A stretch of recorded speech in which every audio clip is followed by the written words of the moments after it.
All right, welcome to The Explainer. Today, we're getting straight into it, building your personal blueprint for metabolic health. We're going to break down 4 really powerful, science-backed pillars that will help you totally optimize how your body generates and uses energy. And that right there is the key to long-term health and, just feeling great. Okay, so let's get one thing straight right from the start. This is so much more than just about weight loss. What we're really talking about here is how well your body is generating and using energy, literally at the cellular level. It's about keeping all of your internal systems, we're talking everything from your blood sugar to your hormones, in this beautiful state of healthy balance. And here's the clinical reality. And it's a bit of a shocker. Only about 1 in 12 adults are actually in that optimal range of metabolic health. That's a pretty stark number, right? Because falling outside that sweet spot, well, that's a critical tipping point. It's where the risk for things like type 2 diabetes and heart disease just shoots up. But, and this is the most important part, the good news is that your metabolic health isn't some fixed state. Not at all. It's something we can actively, and I mean actively, improve day by day. So you might be thinking this all sounds a bit vague, but it's not. It's incredibly concrete. Your metabolic health is measured by 5 specific biological markers. We're looking at your fasting glucose, your triglycerides, your good HDL cholesterol, your blood pressure, and your waist circumference. And listen, the goal here isn't just to scrape by and avoid the official threshold for metabolic syndrome. No way. The real goal is to be in that optimal range for every single one of them. Okay, so the big question is, how do we get to that optimal state? Well, that's exactly what we're here to do. We're going to break it all down into 4 powerful, evidence-backed pillars that, believe it or not, you can influence every single day. We've touched on defining the goal. Now we'll hit pillar 1, timing your meals. Then pillar 2, exercising for resilience. After that, pillar 3, prioritizing sleep. And finally, pillar 4, managing stress, all leading to your metabolic blueprint. All right, let's jump right into our first pillar, timing your meals. This is all about the power of what scientists call chrononutrition. And it's fascinating because we're not just focusing on what you eat, but when. So does when you eat matter as much as what you eat? The research is getting clearer and clearer on this, and the answer is a huge, resounding yes. See, our bodies are run by these 24-hour biological cycles. You've probably heard of them, circadian rhythms. Think of them as internal clocks. When we eat all over the place or just over a really long window every single day, we can throw those internal clocks completely out of whack, and that directly dials up our risk for metabolic problems. And this brings us to a really powerful strategy that's been proven in human clinical trials. It's called time-restricted eating, or TRE for short. Now, this is not about counting calories, let me be clear. It's all about aligning your eating patterns with your body's internal clock. The most common way to do this? You simply consume all your food within a consistent 8 to 10 hour window each day, which naturally creates a 14 to 16 hour nightly fast. And you know what's so great about this? It's actually super practical. You don't have to go and make these massive, drastic changes to your life. In fact, a landmark human trial found that people could successfully pull this off just by delaying their first meal by an hour or 2 and then eating their last meal a little bit earlier. See, it's not about skipping breakfast entirely. It's just about shifting the timing to work with your biology instead of against it. And the results? They're pretty compelling. In one 12-week study, participants who already had metabolic syndrome saw significant drops in their weight, their blood pressure, and their LDL or bad cholesterol. But here's the incredible part. A lot of them were already on medication. So these benefits weren't instead of their medicine, they were on top of the effects of their standard medical care. That's a huge deal. And this quote from Dr. Sachin Panda, who is one of the leading researchers in this whole field, just nails it. He says, in time-restricted eating, we are re-engaging the body's natural wisdom and harnessing its daily circadian rhythms to restore metabolism and improve health. It's that idea of working with our biology. That's the core concept.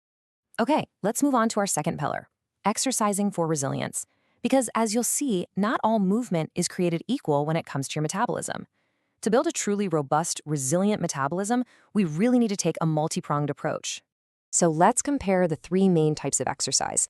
It's super helpful to see their unique strengths and, more importantly, how they all work together. First up, we've got aerobic training. Things like brisk walking, cycling, or running. The best way to think about this is that you're upgrading your body's cellular engines, those tiny energy factories called mitochondria. You're not just building more of them, you're actually making each one way more efficient at burning both sugar and fat for fuel. Next, resistance training. And honestly, this is absolutely critical. I love this analogy. Think of your muscles as a huge garage for parking all the blood sugar that comes from your meals. Well, when you lift weights, you're literally building a bigger garage. This gives you so much more space to pull that sugar out of your bloodstream, which is exactly what you want to keep your levels nice and stable. And finally, let's talk about HIIT, or high-intensity interval training. This is like a powerful tune-up for your entire metabolic system. Those short, really intense bursts of activity, they're uniquely effective at improving what's called insulin sensitivity. And all that means is that your body just gets way, way better at using the energy you give it, instead of having it hang around in your bloodstream. Okay, time for our third pillar, and this one is an absolute non-negotiable for metabolic health. I'm talking about sleep. Think of a good night's rest as your body's nightly metabolic reset button. And just look at the contrast here, it is so stark.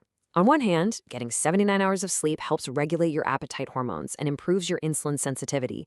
But on the other hand, getting less than 7 hours, that completely messes up your hunger hormones and is linked to a staggering 38% higher risk of obesity.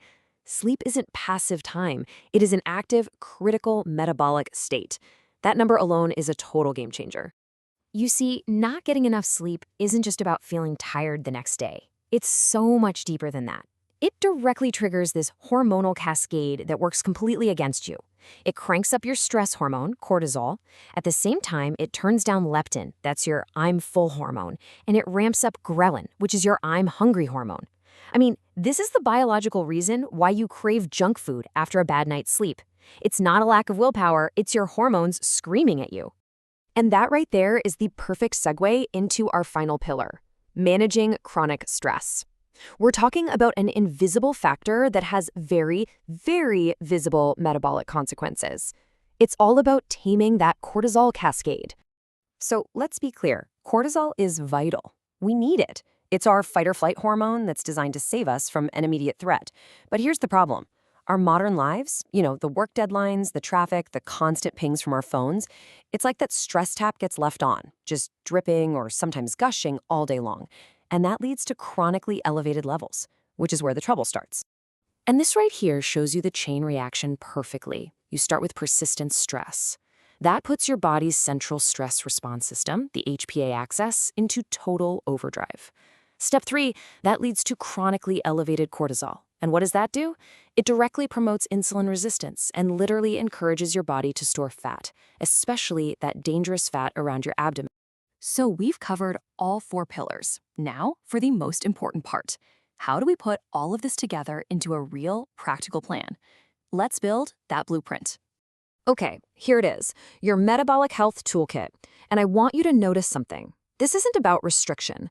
It's about building resilience. You're going to eat within a consistent 10-hour window. You're going to combine aerobic, resistance, and HIIT exercise. You're going to prioritize 7 to 9 hours of quality sleep. And you're going to actively manage your stress to balance cortisol. By doing this, you are taking control. Every single one of these actions is a powerful lever for change. And here's the real magic, the key takeaway. These pillars aren't separate things you have to tackle one by one. They are so deeply interconnected. When you strengthen one, it helps all the others. Think about it. When you get better sleep, your stress naturally goes down, and you have way more energy to exercise, right? When you manage your stress, you sleep better. It's this amazing positive feedback loop. So the question isn't, how can I possibly do all of this at once? The real question is, where will you start?